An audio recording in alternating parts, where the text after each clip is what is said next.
Hola, buenas noches amigos, estamos en tiempo de entrevista, estamos en tiempo de las aventuras de la espada y hoy vamos a hablar de algo que a mí me gusta mucho, que es que lo que hoy es noticia, mañana es historia. Y entonces tenemos con nosotros a un autor que ha escrito de ayer.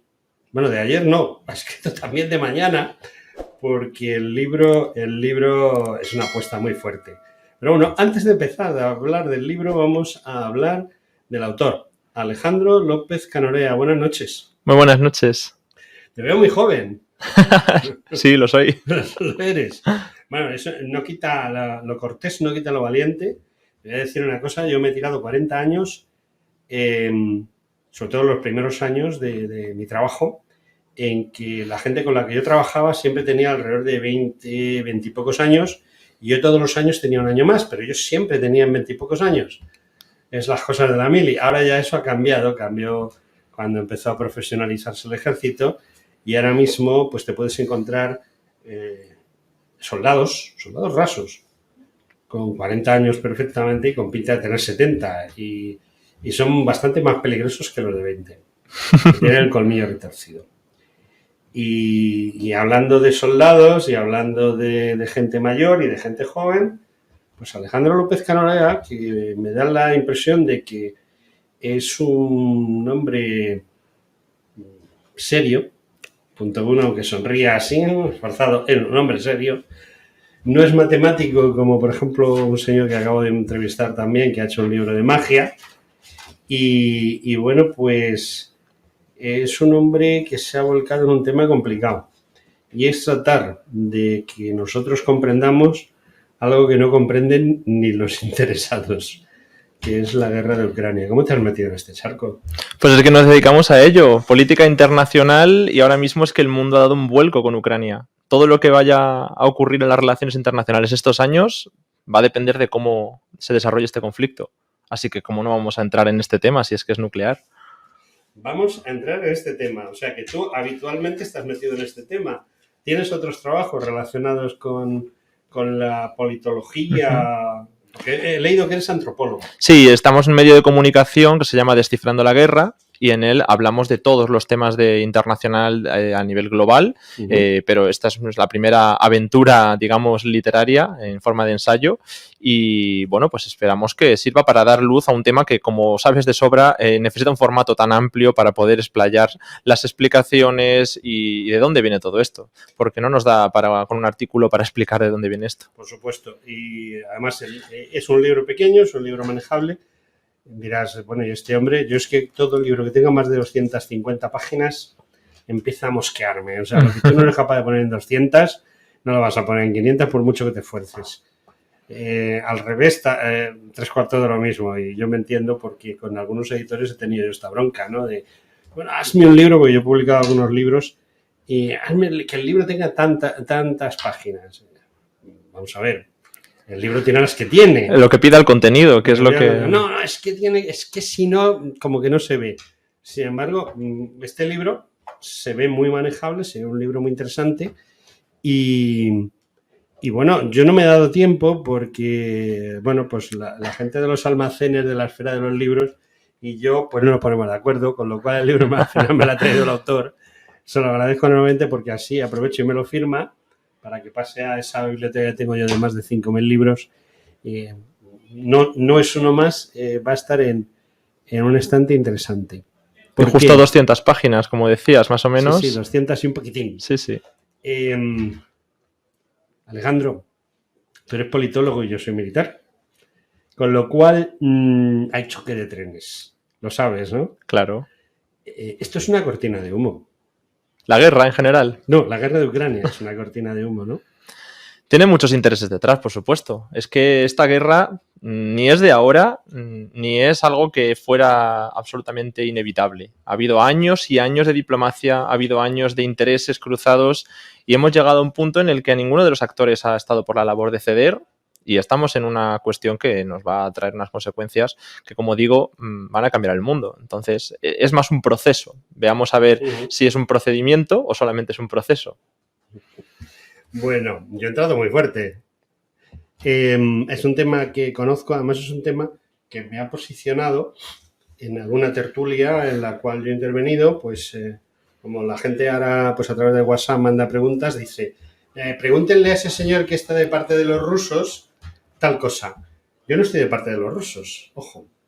Yo lo que pasa es que sé que va una fiesta como es la guerra y bueno, pues como he vivido 4, solo 4, pues yo me siento en casa, pongo Telecirco, Telecuatreros o La Sexta, fíjate cómo las he calificado, pues empiezan a contarme una milonga tremenda que no se la creen ni ellos y yo me quedo extasiado. Pero bueno, esta gente que está diciendo. Tú como politólogo, ¿no crees que se han cargado demasiado las tintas en el sentido de que el 100% de los medios de comunicación son pro-ucranianos y el 0%, el 0% y procurando que no se les vea además, están callados y no cuentan la versión rusa? Y ya no solamente que no sean de versión rusa, es que también hay un 0% de imparcialidad, que eso es lo que quizá me interesa más, ¿no? Eso es lo peligroso porque se trata de que en una guerra siempre hay propaganda, que es lógico, es un arma de todos los bandos, eso no va a descubrirlo nadie que no haya seguido guerras, y seguro que lo conoces perfectamente, pero lo que no se puede hacer tampoco es comprar una de las propagandas de manera descarada y sin debate alguno, porque en otros países europeos todavía hay debate, ¿no? En Hungría, en Austria, en Bulgaria, en Alemania, pero en España no hay nada de debate, hay un cierre de filas en torno a la OTAN, la versión ucraniana única, que a veces puede ser cierta, pero en otras ocasiones no. Esto lo hemos visto también en Afganistán. Se han dado unas versiones a veces que contrastaban con la realidad, ¿no? Había un poco de verdad en toda la propaganda. Has tocado un tema que a mí me llama especialmente la atención porque tú como historiador, antropólogo y politólogo sabes lo que es ISAF y sabes lo que es Enduring Freedom, me imagino. ISAF es la Fuerza de Autodefensa de Afganistán, en la cual yo he estado enmarcado y de hecho tengo una condecoración de ISAF. Y Enduring Freedom es la Operación Libertad Duradera, que es la que empieza justo en febrero del 2002. También tengo otra condecoración, la Commendation Air Medal, que gané en Bagram, 40 kilómetros al norte de Kabul. Mi visión de la jugada de Afganistán no coincide para nada con la visión de la jugada que yo he visto en las televisiones. O sea, ni los rusos eran tan malos inicialmente. Lo que pasa es que cuando tú provocas la situación a la cual se llegó al final de la invasión rusa, pues pueden pasar esas cosas, punto uno. Y ni la OTAN ha sido tan buena. Bueno, y los norteamericanos ni te cuento. Es que no hay ni buenos ni malos en general en el mundo, intereses. Por supuesto, pero es que eso ha sido siempre así. El problema es una visión infantil o naif, digamos, que es el decir, esta persona es mala, por lo tanto la propaganda tiene que ir orientada a que esta persona es la culpable y que eliminando a esa persona se soluciona el problema político. Lo cual no es cierto. Lo cual hemos visto innumerables veces, mira Libia o en otros países, que eliminando a una persona el problema no se elimina. Hay que hacer se multiplica. Claro, hay que arreglar el conflicto político de fondo. Vamos a ver, no hace mucho tiempo estuvo aquí Jaime Rocha, no sé si te sonará, que ha escrito dos interesantes libros. Este era un espía del CNI, bueno, del CSIC, era un espía del CSIC, que precisamente es el que sobre el terreno dirige el atentado contra Gaddafi, en el que muere su hija, ¿sabes? Un bombardeo selectivo. Entonces, Jaime Rocha, como agente del CSIC al servicio de Norteamérica, se desplaza allí y es el que, digamos, sitúa el objetivo y dice, aquí, ahora y en este momento y de tal forma, es como tenéis que pegarle el zambombazo a Gaddafi. Y van y matan a la hija de Gaddafi y no a Gaddafi. Lo cual creo que a Gaddafi no le hizo mucha gracia. Pero a pesar de eso, Gaddafi al final es un hombre que aunque no le daban mucha salida, le acabaron dando una salida, que fue lo peor que pudo hacer él, aceptar esa salida, porque significó que muriese de una muerte ignominiosa, que no se la merece ningún tipo, por mala persona que sea. No se debe de matar, y mucho menos al líder de una nación, linchándole por muy malo que haya sido. O sea, las cosas que han hecho los norteamericanos, parece que soy anti-norteamericano, ¿no? Las cosas que han hecho los norteamericanos, que han provocado la muerte de Adolf Hitler, que han provocado la muerte de Saddam Hussein, que han provocado la muerte de Gaddafi, se puede provocar ganar la guerra, pero no hace falta ensañarse, que es lo que han hecho ellos, desde mi punto de vista. Y no estamos hablando de tu libro. Es que nos encanta el tema internacional y es amplísimo, ¿no? Pero conmigo ha sido a dar con un pesado el tema. Vamos a ver. Uno de los grandes problemas con Ucrania es quién es Ucrania, de dónde ha salido Ucrania, por qué Ucrania, de dónde viene Ucrania. En definitiva, ¿es la madre Rusia o esa es una de las claves. ¿O es la madre putativa de Rusia?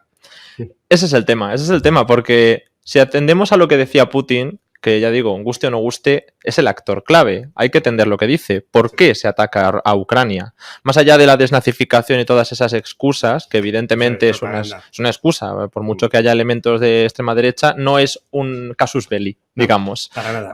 Sin embargo, hay otros temas que sí que son evidentes, no solamente la orientación geopolítica, la cuestión de la OTAN, esto lo podemos hablar luego. Hay muchos temas de cómo Occidente puede manejar una sensibilidad geopolítica de un país que no estaba alineado originalmente con ellos. Pero más allá de eso es el nacionalismo ruso y el nacionalismo ucraniano en un choque que viene después de la caída de la Unión Soviética. Pero esa conformación del Estado ucraniano moderno es más antiguo. Hay que remontarse al Imperio ruso y a otras épocas para entender cómo Putin califica a ese Estado ucraniano del que vacía de derecho de soberanía, lo califica de una construcción, ¿no? Con territorio ruso, polaco, húngaro, rumano, etcétera. De modo que considera que durante la época soviética se crea un Estado basado en distintas identidades y que el origen de ese protoestado ucraniano, que puede venir desde la época medieval, incluso antes, tenemos esa identidad común de bielorrusos, rusos y ucranianos al menos, ¿no? Una especie de paneslavismo que ahora cristaliza, una vez cae la Unión Soviética, en el nacionalismo ruso. Todo eso está muy bien, pero ¿qué hacemos con los suecos que dominaron la zona, con los polacos que dominaron la zona, con toda la gente que dominó la zona? Punto 1 y punto 2.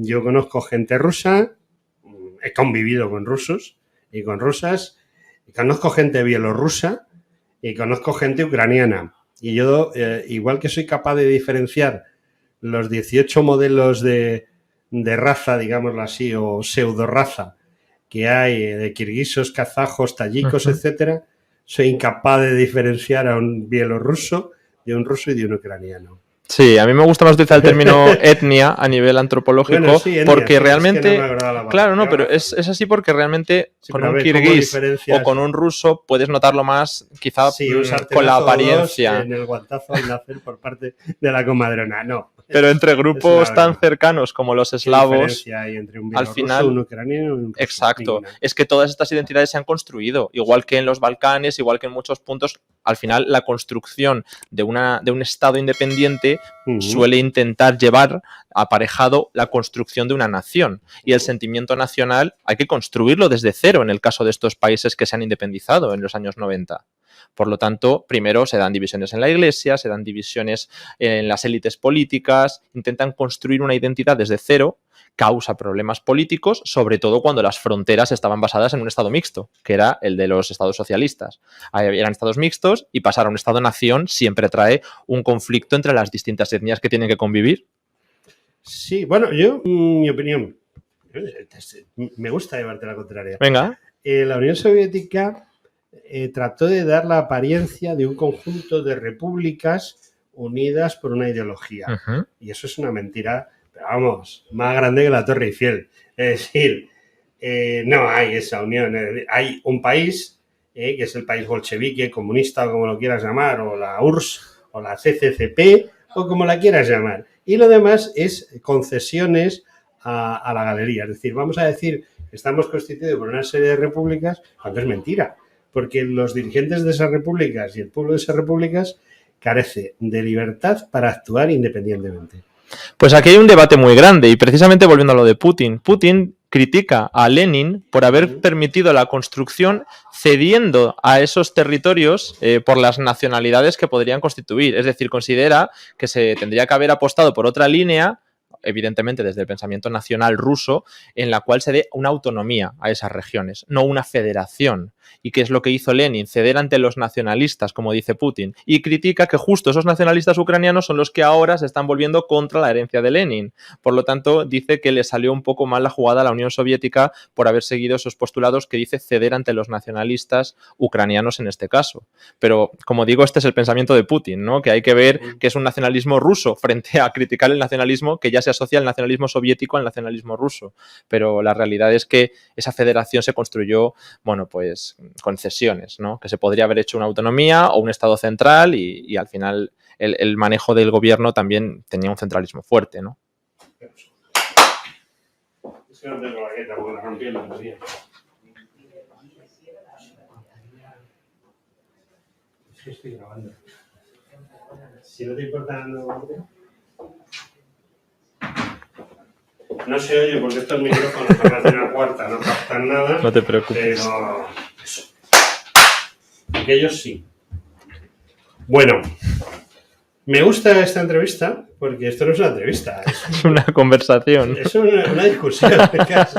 Me haría falta aquí a alguno de los compañeros de esta emisora, como Carlos Paz, no sé si le conoces o te suena, el hermano de Fernando Paz, que ese sí que te sonará, que ese es muy pro sirio, pro iraquí, etcétera, que también en esto tiene sus opiniones, o al subdirector de ese programa, que es un pro-ucraniano, pero vamos, una cosa exagerada porque ha estado por allí y lo conoce. Yo no he estado en Ucrania. Yo conozco Rusia, bueno, no toda Rusia, porque Rusia es el país más grande del mundo, pero sobre todo, conozco todas las repúblicas soviéticas de Centroasia, por eso a veces me hablo de ellos porque es que he estado viviendo allí varios años, ¿no? Uh-huh. Y luego también conozco el espíritu ruso, que es, a mí personalmente, voy a contar una anécdota. Hablando con Sergei, que fue el último capitán que a bordo de un tanque cruzó el puente de la Libertad saliendo de Afganistán y entrando en Uzbekistán, y era el último tanque que pasaba ese puente y se acabó la dominación soviética, que no es lo mismo. En Afganistán, decía Sergei, yo lo que dije, Sergei, somos los españoles y los rusos dos pueblos muy similares. Y la respuesta del ruso, que en un principio yo no la entendí, pero la he entendido ahora, la he entendido más recientemente, dije, bueno, pues a lo mejor lleva razón con los rusos, pero no con los españoles. Ahora, después del COVID, entiendo que sí, lleva razón Sergei. Somos dos pueblos que hemos nacido para ser esclavos. ¿Estás de acuerdo? Hombre, yo creo que nadie ha nacido para ser esclavo, ¿no? Hay que intentar construir su propia conformación política. La libertad no puede ser detenida. Sí. Uh-huh. Viene a cuenta de eso, o sea, no te creas que saca la anécdota. No, es importante, porque al final todos estos movimientos prooccidentales suelen venir promocionados en base a la libertad. Y lo que se entiende por la libertad, literalmente, ¿no? Lo dice Estados Unidos y su, como tú has dicho también, la libertad duradera, pero también vamos a Ucrania. El eslogan que acabas de leer es el de la Revolución Naranja, año 2004, el previo del Maidán, por llamarlo de alguna manera. Y cómo empiezan a surgir movimientos occidentales diciendo que tiene que ser en pro de la libertad, pero después acaba siendo pues un interés económico en el mercado europeo, más allá del de la Comunidad de Estados Independientes prorruso, y luego posteriormente surge el Maidán, que ya no hay elecciones que repetir, es una enmienda, digamos, ¿no? A cualquier gobierno prorruso como podía ser el de Víktor Yanukovych. Así que la libertad siempre es una buena excusa según para quién.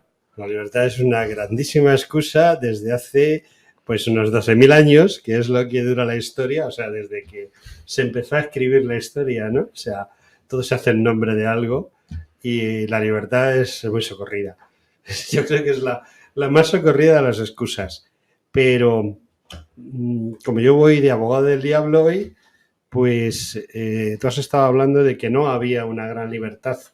Por eso la Revolución Naranja, todo lo que vino después, el gobierno anterior al de Zelensky, incluso el propio de Zelensky.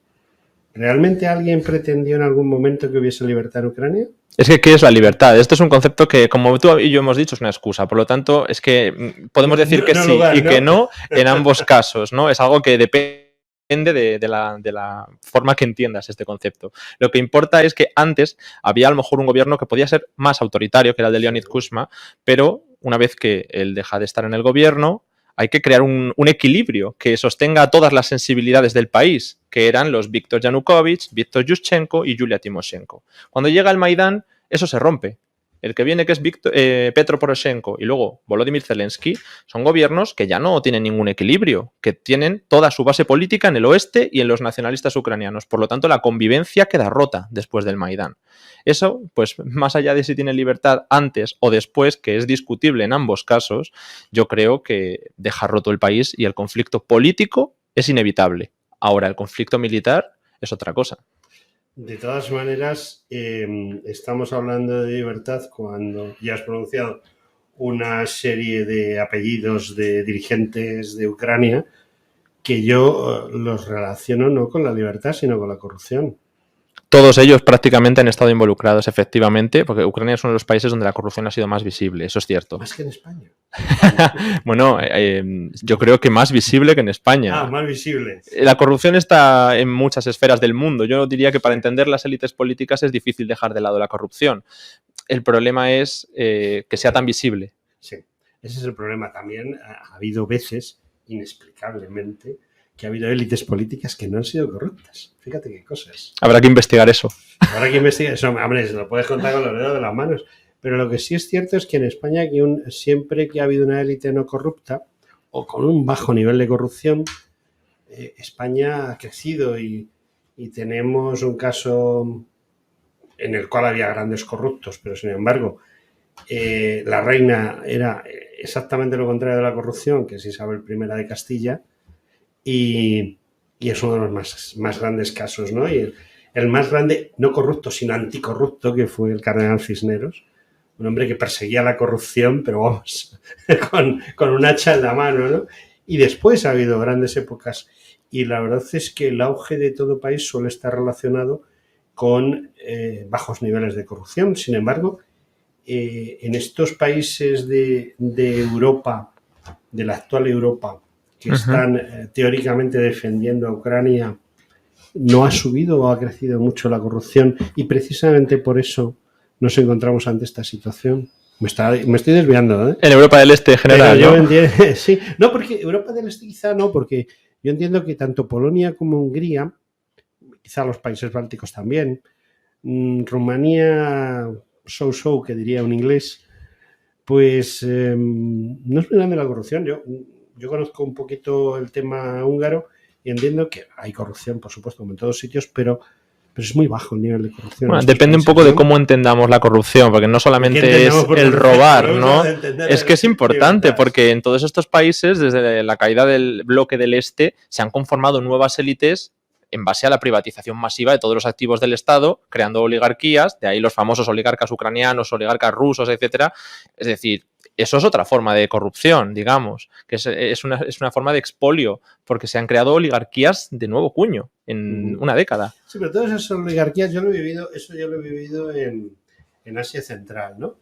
Con Akaev, no sé si has oído hablar de un presidente que tuvo Kirguistán que bueno, había sido el secretario general del Partido Comunista y que de repente pasa a ser elegido libremente por el 98% de la población, como en cualquier democracia, ¿no? Y bueno, pues este tipo no estaba dispuesto a marcharse, salvo que le sucediese su hijo, su hija, o su mujer, etcétera, ¿no? Y eso acabó, pues, en que en la cuna de la democracia, como es Estados Unidos, le diera 2 golpes de Estado en cuestión de un año. Otro sistema democrático de quitar a un dictador del medio, ¿no? Volvemos a lo de la democracia y la corrupción. Quizá los países sí, occidentales están en plan de cazo y sartén, es decir, ¿qué le dijo la sartén al cazo? Apártate que me tiznas. Sí, porque en realidad, aunque en los países occidentales estas dinámicas no son, como digo, tan visibles, se utilizan para mover gobiernos a placer en otros países. Lo de Ucrania es un ejemplo. Sí. En el libro hay un capítulo en el que detallo cómo se habla de posibles injerencias directas de Estados Unidos en qué gobierno vendrá casualmente justo después del Maidán. Y también casualmente los nombres que acaban ocupando ese gobierno de Alexander Turchinov son los mismos que decían los implicados en la embajada de Estados Unidos. Con lo cual, quiero decir, es habitual, lo que has mencionado en Kirguistán, que ocurra, pues mira, en el Sahel, en Asia Meridional, en Oriente Medio, claro. Sí, es muy habitual, pero lo más curioso es que los defensores de la democracia, los que se les llena la boca de democracia son precisamente los que tratan de solucionar no democráticamente estas cosas, ¿no? Oye, ¿qué te iba a decir? Hablamos en general de política, aunque toda la política de la que estamos hablando está relacionada con Ucrania, porque estamos haciendo pequeños retratos, ¿no? Sí. Entonces, llegamos a un momento que son los acuerdos de Minsk. Tú haces aquí un articulito, pues, perdón, un capitulito dedicado a los acuerdos de Minsk. Claro. Y que está relacionado con esa Ucrania anterior a Zelensky, que es esa súper corrupta, los acuerdos de Minsk, y luego surge esa Ucrania que da lugar a Zelensky. Esos acuerdos de Minsk a mí me han llamado poderosamente la atención, porque los ha cumplido alguien. Nadie. Pero por eso le dedico un capítulo entero, porque es que todo el mundo habla de los acuerdos de Minsk y nadie sabe qué son los acuerdos de Minsk. Pues es que es muy sencillo. Cuando tenemos un conflicto político tan grande, hay un levantamiento en el oeste, los nacionalistas no quieren a los prorrusos, los nacionalistas ucranianos, quiero decir, con el Maidán se da la vuelta a la tortilla. Son los nacionalistas ucranianos los que copan el poder y son los prorrusos, por simplificar un poco, los que se levantan. Ocurre lo de Crimea, ocurre lo del Donbass y queda un conflicto abierto en el cual el Donbass... Kiev lanza una guerra contra el Donbass. Ucrania lanza una guerra contra el Donbass en 2014, esto hay que recordarlo. Y Rusia, hasta que no interviene, el Donbass pierde terreno. En el momento en el que Rusia les da apoyo, se revierte la situación y entonces se congela con los acuerdos de Minsk, que sirven para parar las hostilidades, es decir, es un acuerdo de alto el fuego. Y después llega un segundo acuerdo de Minsk en el que se busca un intento de arreglo político. Es decir, Rusia no quería en aquel momento anexionarse el Donbass. Se anexionó Crimea porque era esencial para ellos, pero no el Donbass. ¿Por qué no? Porque lo que les conviene es que se reúna y poder volver a tener influencia en Ucrania. Si tú rompes y te quedas con el Donbass, te quedas en un territorio que no es tan esencial y no influyes en el resto de Ucrania, que se puede ir libre a la OTAN. Esos acuerdos le convenían a ambos. Quizá más a Rusia, porque era el que tenía el momento político, y Ucrania ha dicho que no se puede permitir cumplirlos porque su base política, que son los nacionalistas, le montan otro Maidán. Si acepta darle unas concesiones al Donbass, un poder de veto, un cambio constitucional, un estatus especial, todas estas cosas no gustan entre los nacionalistas y por eso no se cumplen. Vamos a ver, quizá el problema venga de que ha pasado lo mismo que pasó al terminar la Primera Guerra Mundial, al terminar la Segunda Guerra Mundial, y es que un inglés y un francés se sentaron alrededor de una mesa, cogieron el mapa mundi y con un lapicero empezaron a decir, esta es la frontera tal, y esta es la frontera cual, y esta es la frontera de más allá. Quizá a la que se deshace la Unión Soviética como un azucarillo en un vaso de agua, no se tuvo en cuenta la realidad y sí los intereses de cada uno, y eso es la herencia que tenemos ahora. Eso es lo que comentaba antes cuando hablaba de que un Estado mixto se encuentra con la realidad de un gobierno nacionalista y no puede ser que convivan las distintas etnias bajo un gobierno que es de parte y no que cubra un equilibrio político. Para que nos entendamos, esto es lo que ocurrió en Yugoslavia. Lo que pasa es que lo de Yugoslavia es como elevado al cubo, ¿no? Porque estaban todos muy mezclados y lo que ha quedado en Bosnia y Herzegovina es un batiburrillo étnico que es muy difícil de solucionar si no se hace con esa escuadra y cartabón que dices o con limpiezas étnicas, que es algo que no se descarta en los Balcanes. Ya hemos visto el caso de Eslovenia, Croacia, etcétera, y Serbia, pero quiero decir, en la URSS, por supuesto. En la URSS, el territorio ucraniano que se ha conformado con varias etnias no queda luego unificado bajo la entidad ucraniana. ¿Qué es la identidad ucraniana única? Sin contar con todo el territorio prorruso, a lo mejor no tiene acceso al mar, que es lo que estamos viendo ahora. O sin contar con el territorio húngaro o el territorio históricamente polaco, pues queda reducido a una proporción muy pequeña. Por lo tanto, el Estado tenía que ser mixto, pero con un gobierno nacionalista de parte, el conflicto estaba servido. Bueno, el conflicto siempre estará servido porque la historia, la de los Balcanes o la de centro-este de Europa, no ha habido nunca una frontera estable, digamos así. O sea, los diferentes imperios, el austrohúngaro, el zar, los polacos, los suecos, han estado constantemente, ahora crezco yo y tú bajas, o al revés. Y quizá eso lo hayan utilizado las potencias occidentales, sobre todo Francia e Inglaterra, para sus propios beneficios. Ellos han alimentado el monstruo, ¿no? Sí, y además el sentimiento que dices de la Primera Guerra Mundial, quizá es más importante si nos centramos en el Imperio Austrohúngaro, porque de todos los perdedores, ese es quizá el que más ha dejado una impronta en el sentimiento nacional húngaro. No se puede hablar del Tratado de Trianón, que no sé si lo conocemos, pero es el que desmembró Hungría, dejando a pues la mayor parte de su población fuera del Estado húngaro, ¿no? Esto a día de hoy aún queda un sentimiento de agravio y que si no se da un arreglo, un acople de ese nuevo Estado en el nuevo orden, a Hungría sí que se le ha dado, no tanto a ese imperio otomano, ¿no? Una vez que sí, porque está en la OTAN, quiero decir, pero luego Turquía tuvo que hacer una enmienda de su propio acuerdo después de la caída del Imperio Otomano. No se quedó con el acuerdo que le dejaba un territorio mínimo, sino que consiguió mantener las fronteras actuales. Pues lo mismo ha pasado después de la Guerra Fría. Después de la Guerra Fría, a Rusia no se le ha dado un acople en ese nuevo orden de seguridad mundial o europeo al menos. ¿Y qué pasa? Que si Rusia quiere entrar en la OTAN o quiere convertir la OTAN en una estructura como la OSCE de seguridad general donde todos tengan voz y voto, y esto no ocurre, al revés, la OTAN va expandiéndose cada vez más hacia sus fronteras. Rusia estaba muy débil en los 90, pero cuando deja de estar débil y tiene posiciones fuertes, toma iniciativas reactivas. Y ahora ya no son reactivas, ya son ofensivas directamente, como el caso de la guerra de Ucrania. Por lo tanto, 2 capítulos enteros para entender por qué Rusia está así. Su debilidad en los 90, cómo no se le dio ese acople, y su crecimiento y su auge como nueva potencia, o nueva vieja potencia. Que eso es lo que nos ha llevado a que tome una decisión como una invasión. Efectivamente. De todas maneras, yo he estado últimamente tratando en los artículos que escribo en digitales este tema y yo soy muy de criticar el globalismo, ¿no? Y creo que muchos de los problemas que tenemos ahora mismo están precisamente ahí, detrás del globalismo y de que, bueno, la OTAN, yo siempre acuso de lo mismo. La OTAN es Estados Unidos, Inglaterra y el resto una gente que está ahí para servir. Y respecto a lo que hablabas de Rusia, pues el globalismo internacional consiguió que en Rusia mandase un oso borracho. Y claro, un oso borracho es un oso borracho.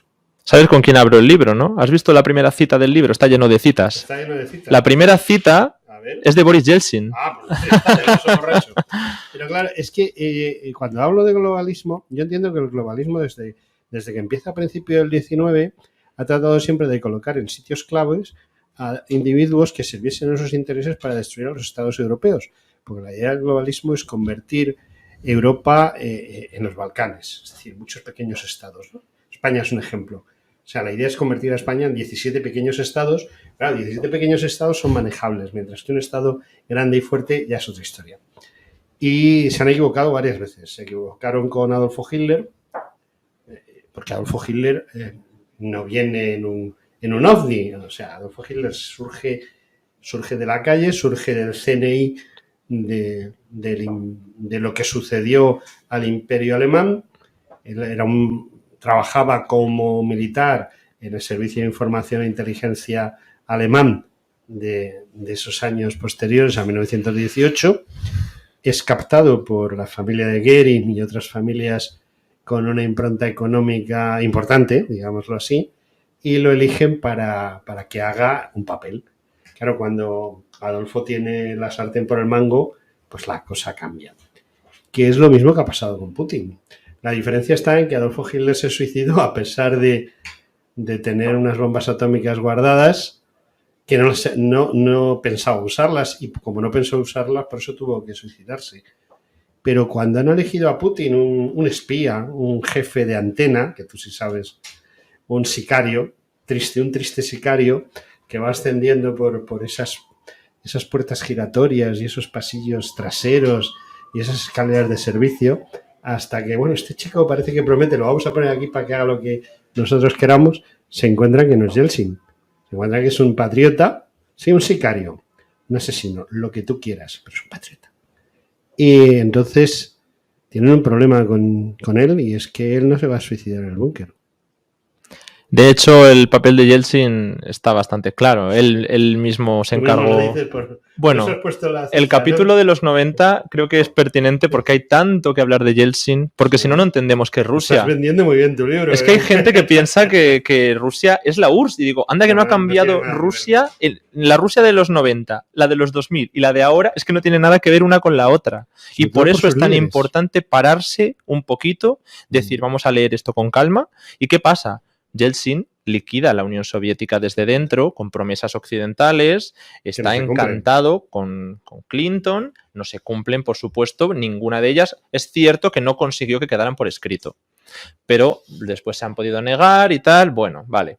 Pero es muy evidente cuando entran en la OTAN, primero esos países, ¿no? Pues Polonia y otros países que no estaban tan alineados quizá con la Unión Soviética, pero ya en el momento en el que entra territorio exsoviético, los bálticos, territorio cercano a Bulgaria, esto ya son temas mayores y cómo se va creando movimientos que luego calificamos de revoluciones de colores, que es ya algo aceptado por prácticamente todo el mundo, cómo van allí, modificándose, ¿no? Sí, son todas un desastre. Modificando los gobiernos a placer. Bien, al final, como te digo, es que el enfoque occidental es tumbar un gobierno y no pensar en el día después. ¿Y quién va a gobernar luego eso? ¿Quién va a gobernar Libia? El oportunista que pase por la puerta. Entonces, ¿qué pasa? Pues que crean revoluciones en Georgia, en Ucrania, ha habido varias en Kirguistán, ya que lo has mencionado. Sí, cambios... Ha habido 2 golpes de Estado y otros 2 en Azerbaiyán, en Bakú. Y el intento de hacer uno en Bielorrusia en 2020, porque al principio no era tal cosa, digamos que había unas cuestiones electorales muy evidentes, pero después se convirtió en un movimiento que está siendo evidente, ¿no? De cambio geopolítico. Eso es lo importante. En ese momento Rusia queda aislada. De hecho, Rusia también critica que toda la guerra de Chechenia y todos otros movimientos en el norte del Cáucaso buscaban precisamente seguir desmembrando Rusia. Eso que mencionabas de crear estados pequeños y manejables, Rusia lo menciona muchas veces, que se ha intentado desmembrar Rusia y que el objetivo sigue siendo desmembrar Rusia porque es un estado enorme y que no conviene tener pues esa potencia que pueda llegar a tener, ¿no? Bueno, eso lo hicieron con España en el siglo XIX. Y con tantos imperios. Al final, eso que mencionaba de Hungría o de Turquía no es por nada. Es que el imperio austrohúngaro y el imperio otomano, ¿qué dimensiones tenían? Sí, ¿no? Bueno, el imperio austrohúngaro no era excesivamente grande si lo comparamos con el imperio español o con el imperio ruso, pero lo que sí era un imperio muy sólido y además estructuralmente sobre zonas muy ricas. Era un imperio muy rico, ¿no? O sea, porque disponía de esa Italia del norte, de esa Austria, del sur de Alemania, de esos territorios de Hungría tan importantes, ¿no? Yo siempre digo que es muy importante atender a todos los conflictos políticos que no se han cerrado ni se ha dado una integración en el orden internacional, y de hecho el caso de Hungría, aunque obviamente no me meto a hablar del Imperio Austrohúngaro tanto, es importante. Hay territorio con presencia étnica húngara en Ucrania. Es que si el Estado acaba desmembrado...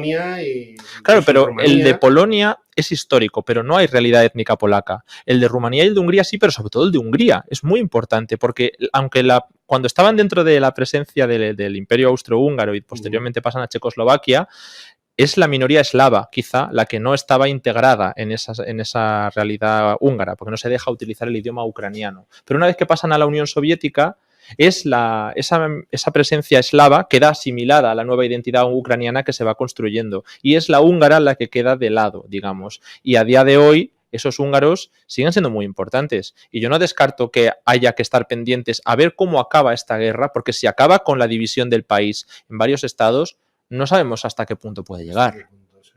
Realmente es que quizá el problema esté en que el Tito Stalin lo tenía muy claro estos temas. Lo primero que hizo fue a todo el que le daba problemas mandarlo a Asia Central de vacaciones, a él y su familia de por vida.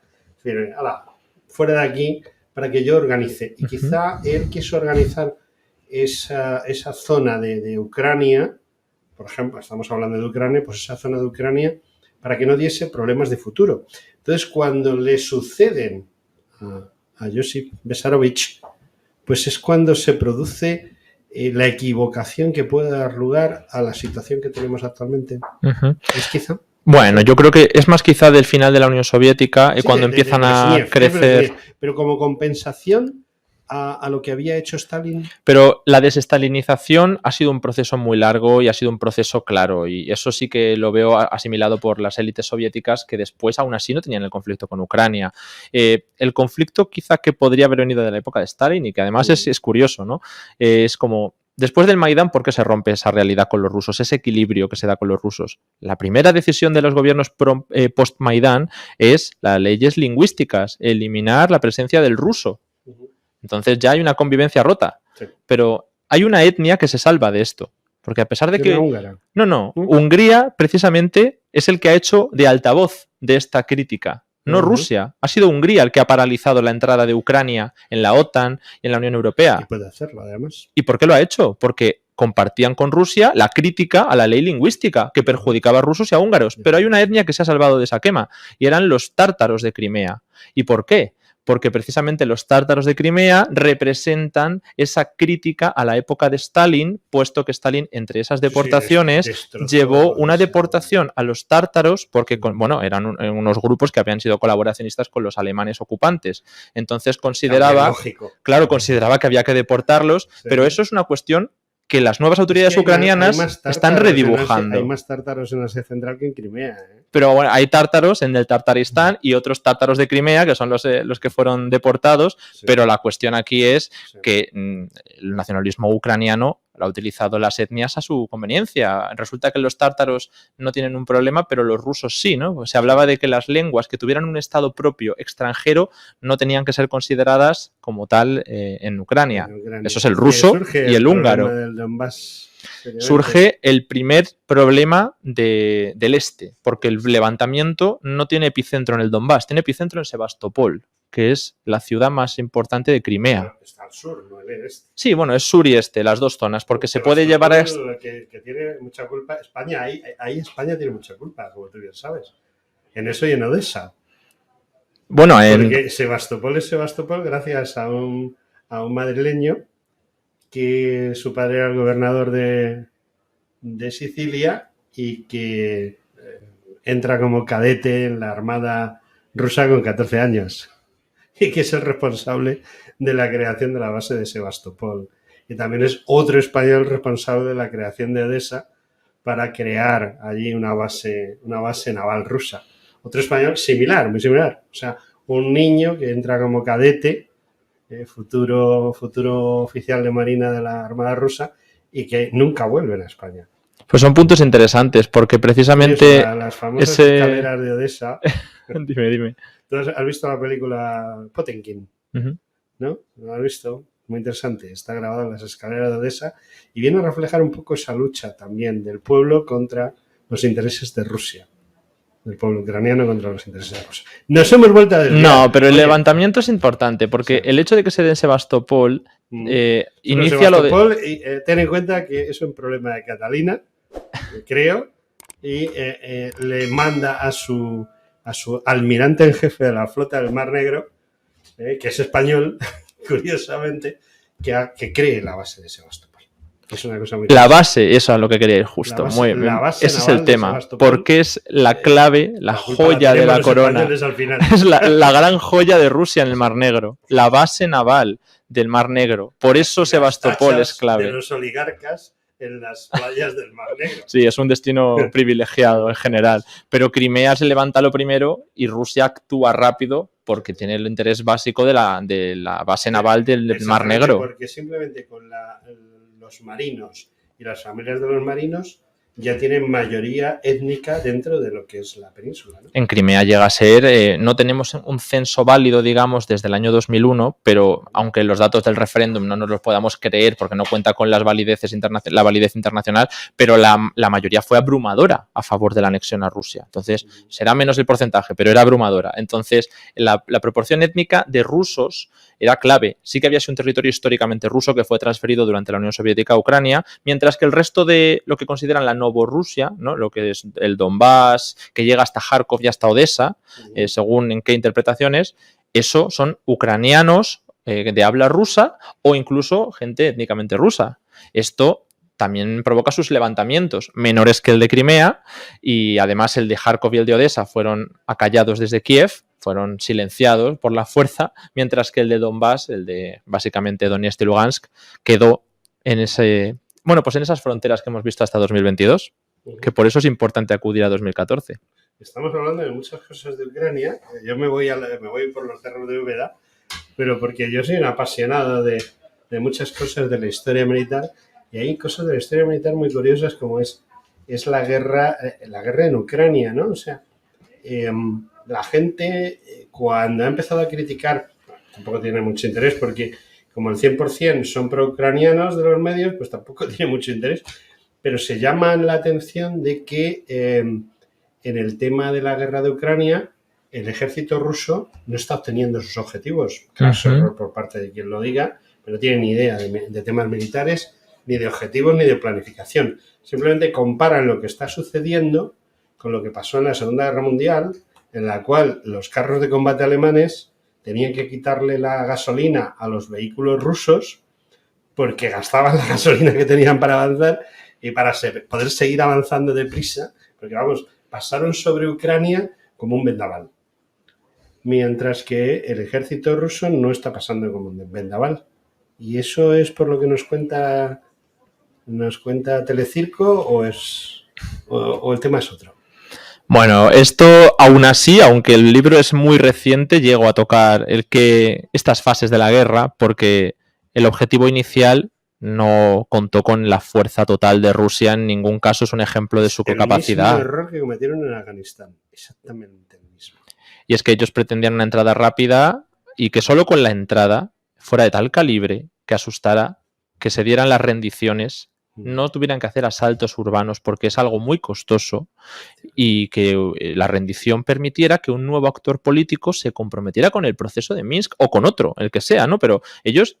Hay que entender que esta guerra no nace de un día para otro, que llevamos un año de grandes cumbres, ¿no? Que es que creo que las recordaremos todos. Joe Biden y Vladimir Putin y Marco de la OTAN, Marco de la OSCE, un montón de cumbres enormes para negociar qué ocurre con el marco de seguridad del Este, qué ocurre con Ucrania. Por lo tanto, había un objetivo político. Ese objetivo político no se le ofrece en ninguno de los casos, se ofrecen cosas técnicas y poco más. Y claro, cuando pretende entrar rápido y que se rindan, es para crear un nuevo consenso político con esas élites que se sitúen. Incluso llamó Putin a un golpe de Estado en Ucrania para poder situar a alguien con quien dialogar a nivel político, ¿no? Evidentemente sería alguien favorable a una convivencia con los rusos o a una cesión de territorio incluso. Esto en cuanto fracasa, porque Occidente ha apuntalado muy bien a los ucranianos lo que dure... Una guerra proxy, hay que decirlo. Los ucranianos ponen los soldados, pero el resto es todo de la OTAN. Occidente se ha encargado de apuntalar, digamos, esas posiciones hasta que aguante la financiación occidental. Desde la inteligencia militar a los simples, hasta a los drones que se utilizan para luchar contra los carros de combate que son turcos, que eso algún día le pasará factura a Putin a Turquía, ¿eh? O sea, creo que Putin tiene buena memoria.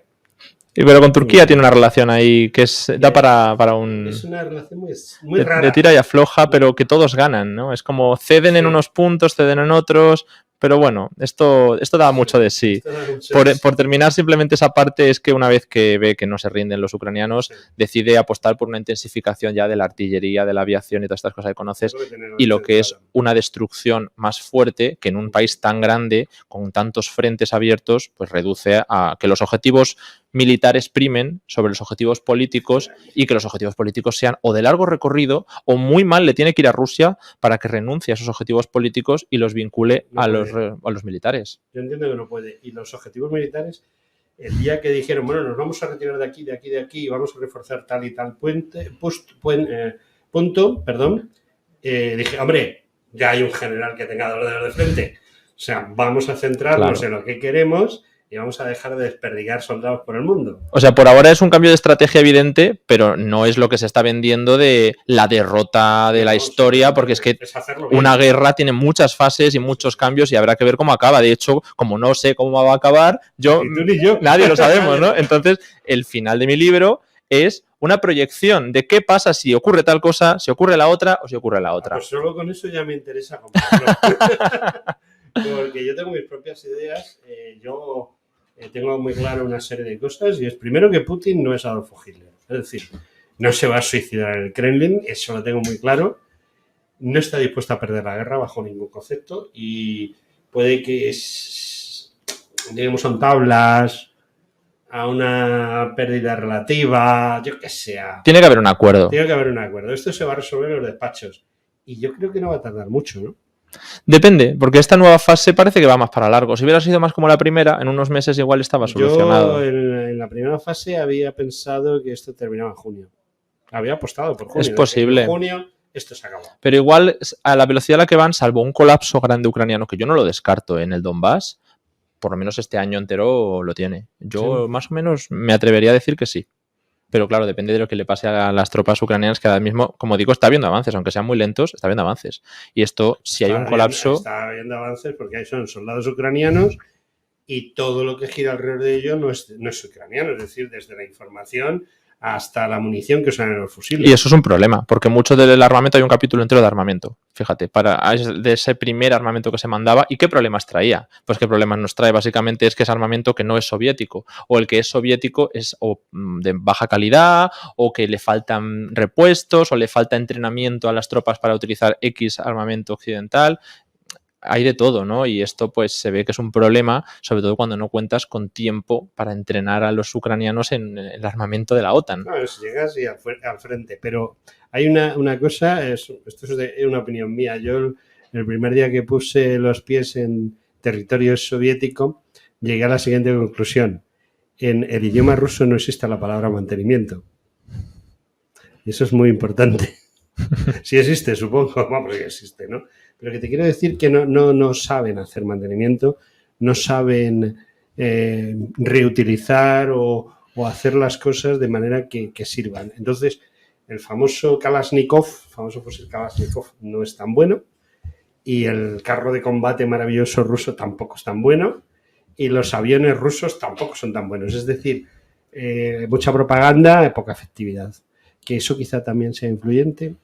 Puede ser influyente, como digo, es que depende más ahora mismo, yo creo, de que esta guerra deje de contar quizá con un patrocinio completo de Occidente, que es que ha virado claramente toda la financiación de Afganistán, o incluso el espacio de los refugiados de Afganistán hacia los ucranianos de una manera tan clara que mientras dure ese apoyo occidental quizás se pueda seguir apuntalando las posiciones, pero es muy difícil que Ucrania consiga ganar la guerra.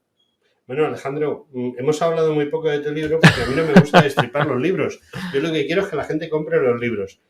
Y entiendo que el 90% de las disquisiciones que hemos hecho tú y yo están aquí, en este libro, ¿no? Sí, sí, sí. Además, aunque hemos hablado mucho de cómo importa para Rusia, para Ucrania y para Occidente, hemos destripado el libro. Hay toda una serie de eventos a nivel mundial que se desencadenan con esta guerra y que ya se empiezan a ver, que son los que tienen mucha miga, ¿no? Hablamos de todas las demás potencias que están mirando, porque la comunidad internacional no es Occidente.